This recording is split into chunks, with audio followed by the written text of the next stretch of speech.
ভালোটা নির্বাচন যদি ফেব্রুয়ারিতে দিতে পারি, এটা আমাদের জন্য সবচেয়ে বেশি, আপনাদের জন্য, সবার জন্য। না, কালো টাকা যেটা আমরা, কালোটা দুইটা জিনিস হলো, একটা হলো উৎসটা, আর একটা হলো প্রসেসটা।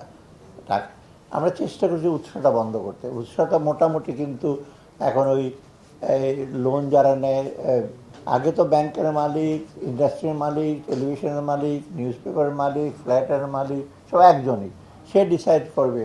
এখন তো এটা হচ্ছে না, এখন তো একটা মোটামুটি একটু চেক অ্যান্ড ব্যালেন্স কিছু আছে, সেখানে কী করবে। আর পার হওয়ার ব্যাপারে এখন যথেষ্ট করা হচ্ছে, এবং দেখি এটা এখন আমাদের সময় আসে না, এটা নির্বাচন কমিশন কীভাবে ইসে করবে।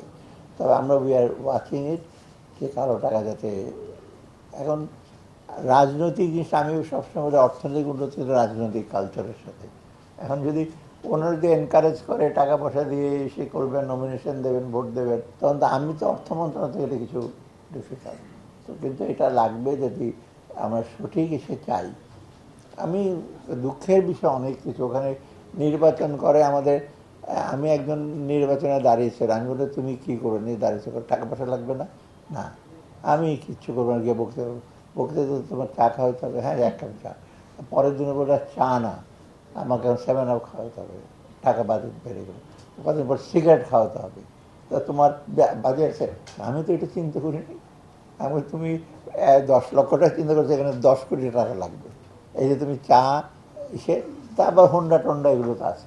তো এই পৃথিবীর কোনো, ক্যানাডাতে একদম ভোট হতো কি, লোকজন ক্যান্ডিডেটের রাস্তার মোড়ে দাঁড়িয়ে থাকতো, ভেরি ইনোভেটিভ।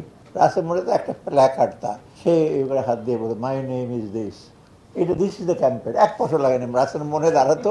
এই সমস্ত জিনিসটা আমাদের, আমরা জেনে শুনে কিন্তু করি না। আমি আশ্চর্য, ওই লোক দাঁড়িয়ে আছে, স্যুট টুট পরা, সে ক্যান্ডিডেট দাঁড়াইছে এমপি, এই 2 সাইডে 2টা ছবি, সে এমনি দাঁড়িয়েছে, ওই হোন্ডা টোন্ডা নাই তার সাথে।